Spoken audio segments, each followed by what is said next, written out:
I stand in my wedding dress, fingers trembling against the painted wood of the garden door, peering through the crack at the rows of white chairs arranged on the emerald lawn. My heart sinks as my gaze fixes on the 2 empty seats in the front row, adorned with satin ribbons and small bouquets of lilies. The seats where my parents should be sitting right now.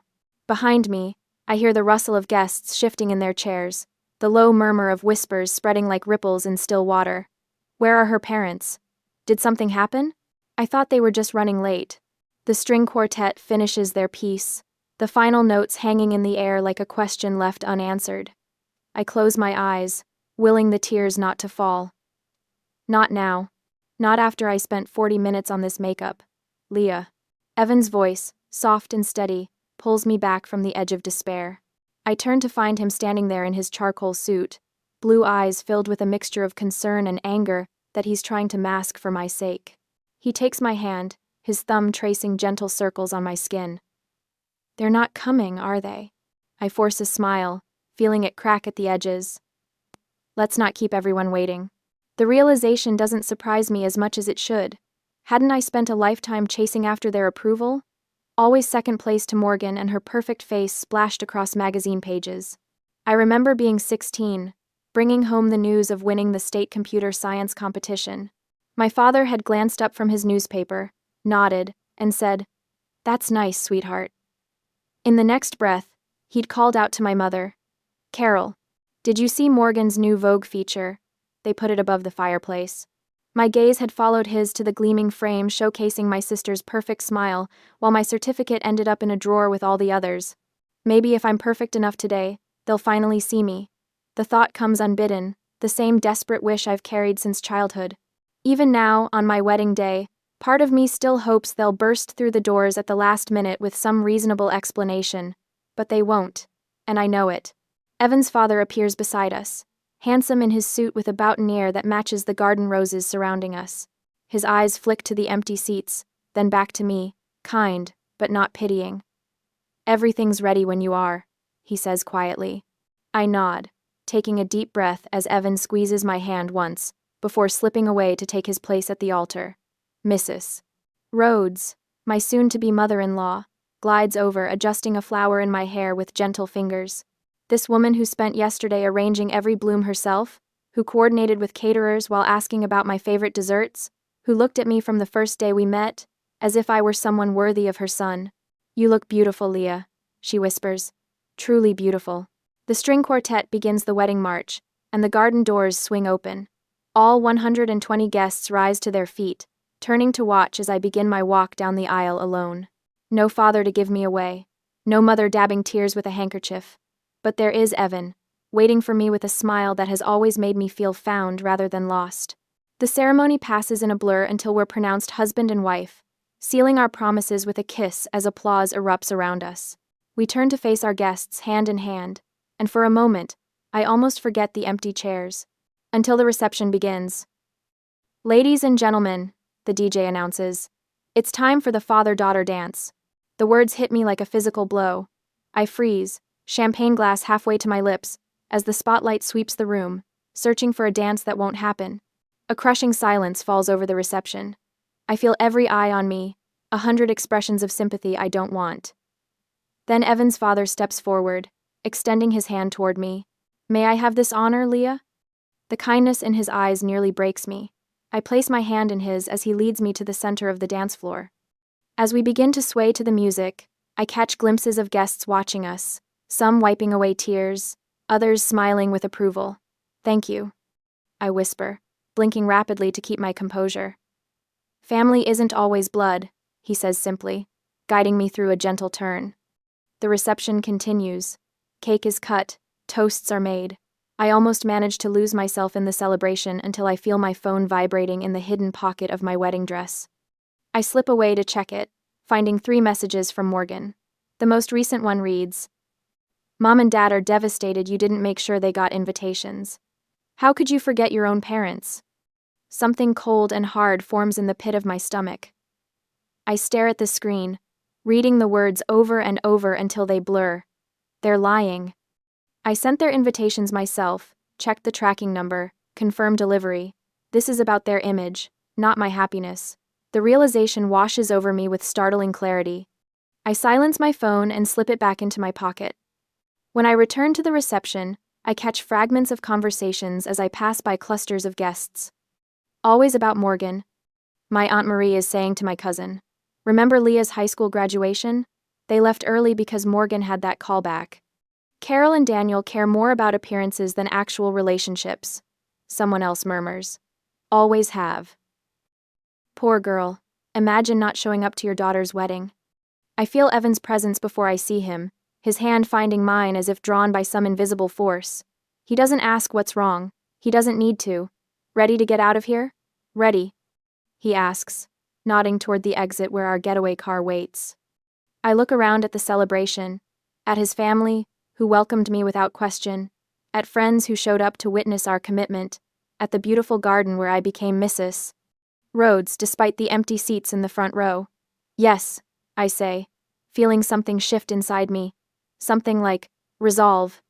As we run through a shower of rose petals toward our future, I make a silent promise to myself. This is the last time I'll wait for people who never plan to show up. I'm standing in our Seattle apartment kitchen, staring at my phone. The honeymoon glow of 2 weeks in Maui has faded faster than my tan. 3 weeks of silence from my parents after our wedding, and I've finally worked up the courage to call them. "You forgot to invite us." Mom's voice is cold, accusatory. "We never got the invitation, Leah." My hand trembles as I open my laptop. That's not true. I sent both email and physical invitations. I have the receipts. "Don't be dramatic," she says, the familiar dismissal cutting deeper than it should after 32 years of practice. I pull up the email confirmation. I'm looking at the receipt right now. The email was delivered and opened on March 12th at 9:47 a.m. Dad even replied with, "Thanks for letting us know." A beat of silence. "Well, sometimes these systems make mistakes." She hedges, "And the tracking information shows the physical invitation was delivered to your mailbox on March 10th. I have the confirmation number." "Maybe we didn't feel welcome." Mom's voice shifts to wounded innocence so quickly I almost miss the manipulation. "Almost. You know how busy we are with Morgan's career taking off again. Maybe you didn't make it clear how important it was." The realization hits me like a thunderclap. They're protecting their image, not our relationship. They chose to skip their eldest daughter's wedding and are now rewriting history to make it my fault. "You're always so dramatic about everything." She continues into my silence. "I have to go," I say quietly, ending the call before she can respond. I sit at our kitchen counter, scrolling through texts from the last few months. The patterns emerge with painful clarity now that I'm looking for them. Mom's guilt trips whenever I mention the wedding, Dad's vague excuses about checking calendars. The convenient silence as the date approached. Morgan's text the night before our wedding repeats in my mind. "Make sure you take photos with Dad's side of the family. They're important connections for when I launch my lifestyle brand next year." Not a word about me. Not a single well wish for my marriage. My phone buzzes with a text from Morgan now. "Mom is crying because of your phone call. Why do you always have to upset everyone?" The message is followed by another. "Some relatives are asking questions about the wedding. You need to tell them you forgot to send invitations to Mom and Dad." This family drama is the last thing I need with my wedding coming up. My fingers hover over the keyboard. Morgan's wedding. Of course, they couldn't attend mine because it would make Morgan's eventual wedding less special. Her fiancé proposed last month, their engagement announcement, carefully timed for after my honeymoon. Dad's email arrives next. "Your mother is very hurt by your accusations. Family loyalty means supporting each other, not attacking. Think about how this affects Morgan's wedding plans." 3 antagonists, perfectly aligned against me. Mom with her guilt as a weapon, Morgan enforcing the family image, and Dad backing them both while pretending to be the reasonable one. I look around our apartment, at the wedding photos we've just hung on the walls. Evan and I laughing with his parents, dancing with his father, cutting cake, surrounded by friends. Joy radiates from every image, but there's an emptiness too, the conspicuous absence of my side of the family. For 32 years, I've been chasing approval that was never coming. Tears stream down my face as I stare at one particular photo me in my wedding dress, looking over my shoulder with a smile that tried so hard to mask heartbreak. I don't hear Evan come in, only become aware of his presence when he kneels beside my chair, his hand warm on my knee. What do you need? He asks simply, his blue eyes filled with concern. The clarity of his question breaks something open inside me. Not what's wrong, or why are you crying, but what do you need? As if my needs matter.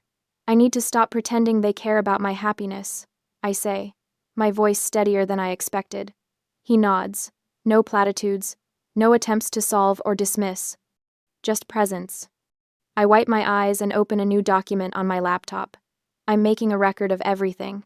The invitation receipts, the tracking numbers, the text messages, the emails, all of it. Date. Line by line, I create a timeline of communication attempts before the wedding. Each call logged, each message saved, each response documented. The evidence forms an undeniable pattern of deliberate avoidance followed by calculated gaslighting. What will you do with it? Evan asks, bringing me a cup of tea. I'm going to tell the truth. I take a deep breath. Not angrily, just clearly. I compose the email carefully, attaching the relevant evidence without commentary. My message is simple. Mom and Dad, I have attached documentation showing that you received both electronic and physical invitations to our wedding. You chose not to come. I won't participate in pretending otherwise. This isn't about blame, it's about acknowledging reality so we can move forward honestly, if that's what you want. Leah. I hit send before doubt can creep in. My phone rings 10 minutes later, not my parents, but Mrs. Rhodes. I saw what you wrote to them, she says without preamble. Morgan copied me, thinking I'd be horrified by your attack on family. My stomach drops. Mrs. Rhodes. I'm proud of you, she interrupts gently. Standing up for yourself isn't attacking anyone. It's about time someone in that family valued truth over appearances. Warmth blooms in my chest at her words. Evan sits beside me on the couch, his shoulder against mine. Your truth matters more than their comfort, he says quietly. I lean into him, feeling the weight lifting from my shoulders. The next day, at the software firm, a coworker comments that I seem different, more focused, more present. I realize I haven't checked my phone for messages from my parents all morning. It's a small victory, this freedom from constantly seeking parental approval. But as I walk back to my desk, head high, it feels monumental. For the first time, I'm not waiting for people who never planned to show up. 3 days later, my phone buzzes for the third time in an hour. I know exactly who it is without looking, but I glance down anyway, confirming my suspicion. Morgan. You can't ruin my wedding just because you're insecure. Mom and Dad are heartbroken. Fix this. I set my phone face down on my desk, breathing deeply as I try to focus on the code in front of me. The familiar rhythm of programming usually soothes me, but not today. My fingers hover over the keyboard, trembling slightly before I force them back to work. Everything okay? My coworker glances over, concern etched on her face. Family stuff, I say, the words sounding hollow even to my own ears. My phone lights up again. Not Morgan this time, but my Aunt Marie. Leah, honey, your mother called me in tears. She says you're refusing to admit you forgot their invitation.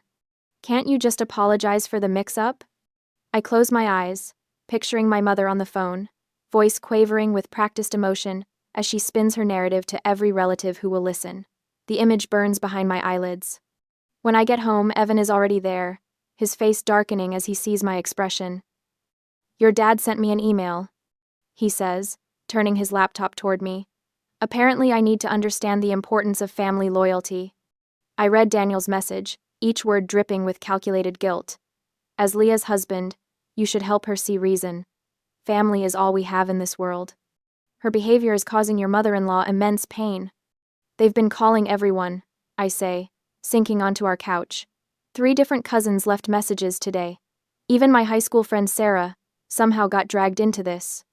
Evan sits beside me, his warmth a contrast to the cold knot forming in my stomach. They're escalating because you're not playing along anymore. My phone buzzes again. Unknown number. Leah, it's Morgan. Since you blocked me, I had to use Ryan's phone. Stop being childish.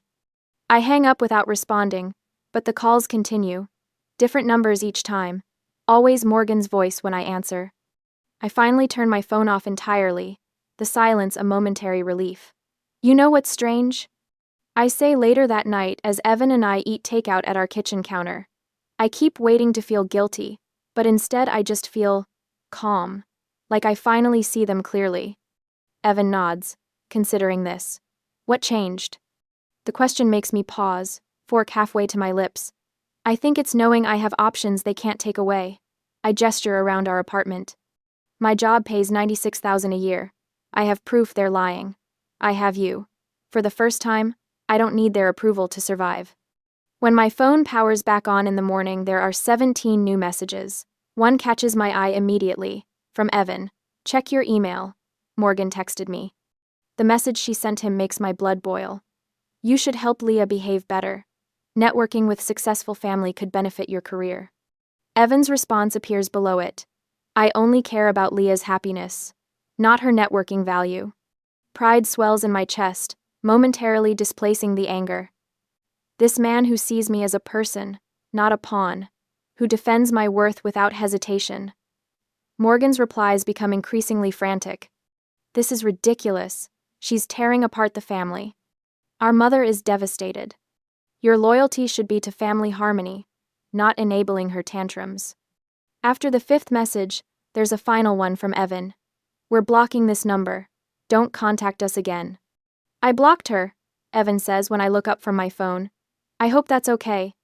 More than okay, I say, feeling a weight lift from my shoulders. It's perfect. That evening, Evan's mother calls. My stomach tightens automatically, expecting more pressure. Leah, honey, I got the strangest text from your sister, Mrs. Rhodes' voice is calm but concerned. Something about your psychological instability? I'm forwarding it to you now. The screenshot arrives with Mrs. Rhodes' commentary. Garbage. You and Evan come over for my meatloaf tonight. Dinner at the Rhodes house feels like stepping into another dimension. No walking on eggshells, no veiled criticisms or competitions. Just easy conversation, genuine interest in our lives, and enough meatloaf to feed an army. More potatoes, Leah? Mr. Rhodes passes the bowl before I even ask. I heard you got that new project at work. The security system design, right? The simple acknowledgement of my career, something my parents never managed, brings an unexpected lump to my throat. Tell us more about it, Mrs. Rhodes encourages, refilling my water glass. Evan says you're leading the team now. As I explain the project, they listen attentively, asking thoughtful questions. No one changes the subject to talk about someone more important. No one checks their watch impatiently. They treat me like I matter. Is this what family is supposed to feel like? 2 days later, my phone rings with my Aunt Marie's number. Leah, I wanted to talk to you about Morgan's wedding. Your mother says you deliberately excluded them from yours, and now you're refusing to attend Morgan's out of spite. I take a deep breath. Aunt Marie, I have the invitation receipts. Would you like to see them? Silence stretches across the line. What receipts? Email confirmation they opened the digital invitation. Postal tracking showing delivery of the paper invitation. Text messages where I confirmed they received it. My voice remains steady as I attach the files to an email. I'm sending them now. The sharp intake of breath tells me she's looking at them. Oh, Leah, they told everyone you forgot. They chose not to come, Aunt Marie. Just like they've been choosing Morgan over me my entire life. More silence, then. I'll be damned, Carol swore to me. I believe you, Leah. I'm so sorry. That night, I create a group message, including every family member who's contacted me about this situation. I attach all the evidence, delivery confirmations, opened email receipts, text exchanges, without comment. Within hours, my phone explodes with responses. I had no idea, Leah. Your mother told us a completely different story. We won't be attending Morgan's wedding after all. Carol and Daniel owe you an apology. I sit on our balcony, watching Seattle's lights shimmer across the water as the messages continue to arrive. Evan joins me, placing a warm mug of tea in my hands. You okay? I look at my phone as another text arrives. Morgan, somehow using yet another number. What have you done? 3 aunts and Uncle Jim just canceled. Mom is hysterical. For the first time since our wedding day, I feel a smile spreading across my face. Not from happiness, but from something else. Liberation, perhaps. The knowledge that truth is finally breaking through decades of carefully crafted lies. I didn't do anything, I tell Evan, leaning against his shoulder. except stop pretending. On my screen, another notification appears. Morgan's wedding has been postponed due to venue issues. I don't need to be a software engineer to decode that particular error message. I take a sip of tea and watch as my parents' carefully constructed image collapses like a house of cards, all without my lifting a finger. My phone buzzes for the third time this morning. I watch the screen light up with Morgan's name, then darken again as I leave it untouched on my desk. The Seattle rain taps against my office window, a gentle percussion that drowns out the humming of computers around me. 3 months have passed since I sent that email with the invitation receipts to my entire family. 3 months of carefully chosen silence. Leah? My supervisor appears at my cubicle entrance, holding a manila folder. The Henderson project proposal looks excellent. The executive team was impressed with your solutions for the security vulnerabilities. I smile, feeling a quiet satisfaction spread through me. Thanks, Jared. I wanted to make sure we addressed all the possible weak points before implementation. Well, it paid off. They're giving you lead developer on the next phase. He places the folder on my desk, plus a 15% bump in compensation. Congratulations. As he walks away, I open the folder to find the official offer letter, the promotion I've been working toward for 18 months. My fingers trace over the salary figure, $110,400. More than the validation, I appreciate the timing. Proof that stepping away from family drama has allowed me to focus on what actually builds my life, rather than what drains it. My phone buzzes again. This time it's Evan. Dinner with Jake and Sarah tonight? They found a new hiking trail near Snoqualmie they want to tell us about. I type back quickly. Perfect. I got the promotion. His response appears instantly. Never doubted it for a second. Celebration dinner it is. The contrast isn't lost on me. How some people celebrate your success while others demand your attention only when it serves their narrative. I silence Morgan's next incoming call without a second thought. Later that evening, as we share a bottle of wine with our friends and plan weekend hikes, I realize something has shifted inside me. The constant ache of parental disappointment has dulled to background noise. In its place, coding challenges, mountain trails, dinner conversations, Evan's laugh across the table. Peace built not from forgiveness, but from choosing where my energy belongs. The next morning brings an unwelcome surprise. My office phone rings, an extension I rarely use. Software development, this is Leah Rhodes. Leah? Thank God I finally reached you. My mother's voice sounds hollow through the phone line. Why haven't you been answering our calls? Your father and I have been worried sick. I straighten in my chair, eyes darting to my closed office door. I'm at work, Mom. I can't talk right now. Well, when can you talk? This has gone on long enough. Your sister's wedding is in 3 weeks, and there are serious problems with the guest list. Several relatives are declining because of this, situation you've created. The familiar weight of guilt tries to settle on my shoulders. I shrug it off. That's not my responsibility. Of course it is. You're tearing this family apart. Your father is absolutely devastated. Her voice cracks with practiced emotion. He sent you an email yesterday. Did you even read it? I hadn't. After seeing the subject line, family obligations and responsibilities, I'd filed it away with all the others. I'll read it later. I say, my voice steady. I need to get back to work now. You can't just... Goodbye, Mom. I hang up, surprised by how little her words affect me now. I check my company email instead, finding a message from Aunt Marie that makes me pause. Leah, I wanted to let you know Morgan's wedding has been postponed due to venue issues. The real reason. Half the guest list declined after learning what happened with your wedding. I'm one of them. I should have stood up for you years ago. I'm sorry it took me this long to see what was happening. If you're ever ready to talk, I'm here. Love, Aunt Marie. That evening, I bring it up during my therapy session, sitting on the blue couch across from Dr. Warner, who has been helping me navigate the fallout for the past 4 months. What does it mean that I feel nothing about their wedding troubles? I ask, staring at the small potted fern on her windowsill. Shouldn't I feel something? Vindication? Sadness? Anything? Dr. Warner watches me thoughtfully. What you're describing sounds like emotional detachment, a natural protection after years of having your feelings dismissed. Tell me what you've realized since we started these sessions. I think about this question carefully. I was never the problem, I say slowly. I was just inconvenient to their narrative. The quiet, practical daughter who didn't fit their perfect family image. Nothing I could have done would have changed that. And knowing that now? It's freeing, I admit. Like I've been carrying this weight, thinking if I just tried harder or was more perfect, they would finally see me. But that was never going to happen. Walking out of therapy, the spring evening wraps around me like a gentle embrace. I understand now that walking away isn't weakness. Sometimes it's the strongest response to those who refuse to see you as you are. The peace lasts exactly 16 days before my mother's tearful voicemail breaks the silence. Leah, please. You're breaking your father's heart with this behavior. Morgan had to postpone her wedding again. People are asking questions we can't answer. Call us back, sweetheart. We can work this out as a family. I delete the message and open my laptop instead, finding an email from Morgan.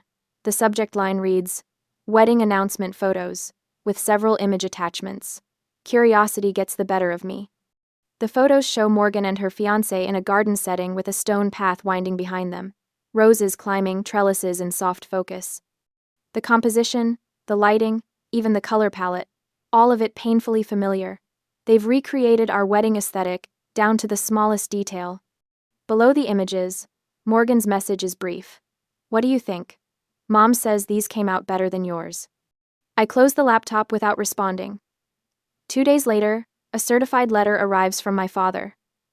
The formal handwriting on the envelope speaks volumes before I even open it. Leah, your continued silence is unacceptable. As your father, I demand an explanation in person. Whatever imagined slight you believe we've committed doesn't justify tearing this family apart during what should be a joyful time. Your behavior has affected Morgan's special day significantly. The least you can do is meet with us to discuss your return to the family before more damage is done. Your mother and I expect to hear from you within the week. Dad. I fold the letter carefully and place it in the growing file of family communications I've been documenting, evidence of a lifetime pattern finally visible on paper. The last attempt comes a week before Morgan's rescheduled wedding date. A cream-colored envelope arrives containing a check for $2,000 and a note in Morgan's handwriting. For your dress and travel expenses, Mom and Dad will tell everyone you had scheduling conflicts before. Please just show up and smile for pictures. For the family image. M. I stare at the check, feeling a strange calm settle over me. They've finally shown their hand completely. My presence isn't valued, just the appearance of family unity they can display to others. That evening, I write a short note on my personal stationery and place it in an envelope with Morgan's uncashed check. My presence isn't for sale. Leah. As Evan drops the envelope in the mailbox, he squeezes my hand. You okay? Better than okay, I tell him, and mean it. The news spreads quickly through the family grapevine. Aunt Marie calls to tell me that Mom's sister finally confronted her about their treatment of me after years of silent enabling. Morgan's fiancé has been asking uncomfortable questions about family dynamics after witnessing her meltdown over my response. They're fighting among themselves now. Aunt Marie says, Carol is blaming Daniel for letting it get this far. Morgan is furious with both of them for ruining her wedding plans. It's like watching a house of cards collapse. Are you still going to the wedding? I ask. No, honey. Some things are more important than keeping up appearances. Her voice softens. I should have learned that a long time ago. As I hang up the phone, I feel no triumph, no satisfaction in their struggles. Just a quiet certainty that I'm exactly where I need to be, building a life where my worth isn't determined by how well I fit someone else's story. Morgan's wedding invitation sits on my kitchen counter, its gold-embossed lettering catching the morning light. 3 days until the big day, and the pressure has reached fever pitch. My phone buzzes with Carol's third message today. I tap it open reluctantly. Leah, please, just show up. We'll forget everything that happened. Morgan deserves her sister there. I place the phone face down, my jaw tightening. This follows yesterday's call from another aunt, who started our conversation with casual catch-up before inevitably steering toward, your mother asked me to talk to you. And the day before that, Daniel left a voicemail offering to walk both my daughters down the aisle as if that erased their absence from my own wedding. Even Morgan sent a text last week. Your absence would be cruel to everyone who loves us both. Don't punish the whole family. Cruel. As if I'm the villain in this story. The doorbell rings. I open it to find a courier with an envelope. The return address shows my father's law firm. Inside is a letter, formal and cold. Consider how family connections benefit your career. The tech industry values networking. Morgan's fiancé's family has connections that could help you advance. Burning bridges now could have long-term consequences. The threat isn't subtle. I crumple the paper, tossing it in the recycling bin. My laptop pings with an email notification from Morgan. The subject line reads, "My side of the story." The preview shows the first line. I've drafted a post explaining why my sister abandoned our family, before I share it publicly. I slam the laptop shut, my heart hammering. When did they become so desperate? My phone buzzes again. A cousin I rarely speak to. Your mom says we need to choose sides. This is tearing everyone apart. An hour later, Carol herself calls.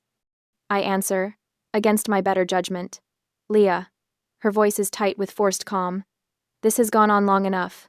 Come to the wedding, or you're not part of this family anymore. The irony almost makes me laugh. When have I ever been treated like I was part of this family? She hangs up without responding. Later that evening, I find myself looking through old family photos.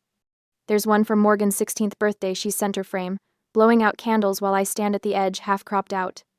Another from my college graduation they left early because Morgan had a modeling callback, a pattern documented across decades. You okay? Evan asks, finding me surrounded by photo albums. Am I being too harsh? I ask, my voice small. He sits beside me, gently taking a photo from my hands. It shows my empty chairs at our wedding. They skipped our wedding, Leah. Actions have consequences. I nod slowly. I know. It's just, I've spent my whole life putting their feelings first. At the cost of your own dignity, he says softly. The truth of his words resonates through me. Every family holiday rearranged for Morgan's schedule. Every achievement of mine minimized to avoid overshadowing hers. Every criticism I swallowed to keep peace. My comfort always came at the cost of my dignity. I close the albums and reach for my laptop. For hours, I work methodically, compiling everything. The wedding invitation receipt, showing delivery confirmation, screenshots of the 14 attempts to contact them before our wedding, their subsequent gaslighting claiming they never received an invitation. By midnight, I have a complete timeline of events, factual and unemotional. I draft an email to the entire family. No accusations, no anger, just documented truth. To my extended family, there seems to be confusion about my absence from Morgan's wedding. I've attached documentation of what transpired regarding my own wedding. Attached you'll find postal tracking confirmation of my parents' wedding invitation delivery. Email receipt showing they opened the digital invitation. Screenshot records of my 14 attempts to contact them before the wedding. Their subsequent claims that they never received an invitation. I will not be attending Morgan's wedding. This isn't about punishment or cruelty. It's about consequences for choices made. I wish Morgan a beautiful wedding day. My absence is the consequence of choices made 8 months ago.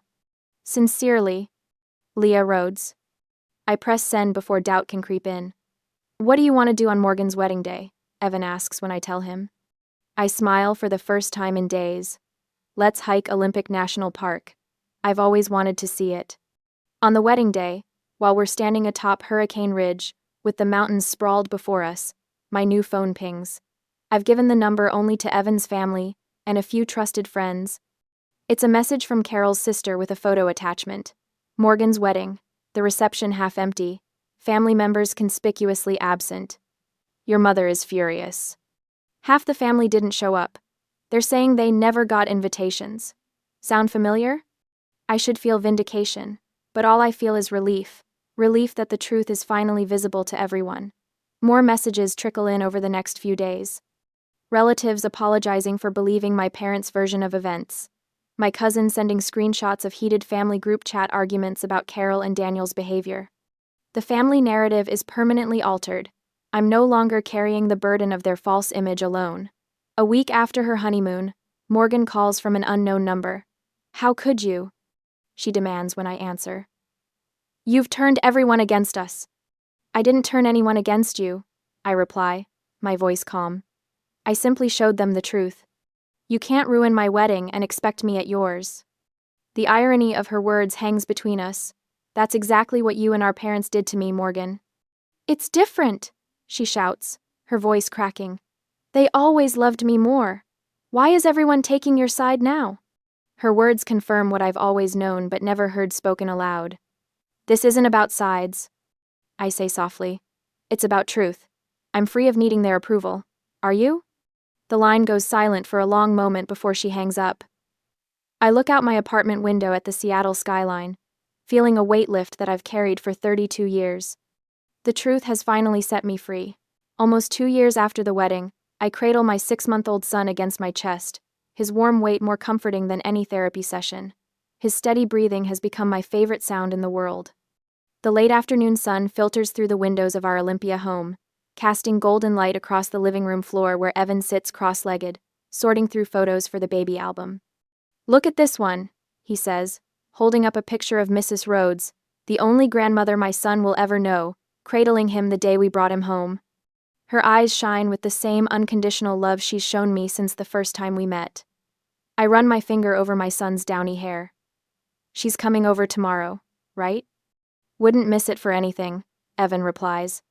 Said she's bringing that apple pie you've been craving. Our walls hold no portraits of Carol or Daniel, no evidence of Morgan's perfect smile. Instead, they showcase the family we've chosen. Evan's parents, my support group friends, co-workers who became confidants. People who show up, not just when it's convenient, but when it matters. My phone buzzes against the side table. I shift the baby slightly to reach for it, expecting a message from work about the software update we launched yesterday. Instead, an unknown number flashes on the screen with a text that makes my stomach clench for just a moment before the feeling dissolves like sugar in water. Leah, I know you had a son. You cannot be this cruel. You cannot keep a grandchild from his grandmother.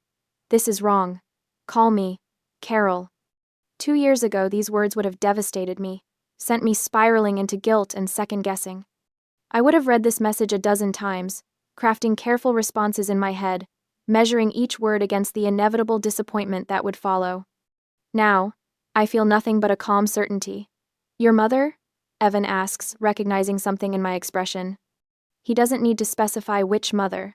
Using my cousin's phone, I confirm, turning the screen so he can see. Same tactics. The same language that once held such power over me. You cannot, you should not, you must, now reads as hollow as a script from a bad play. My worth is no longer tied to their approval, my happiness no longer hostage to their validation. My therapist called it emotional neglect when I first described my childhood.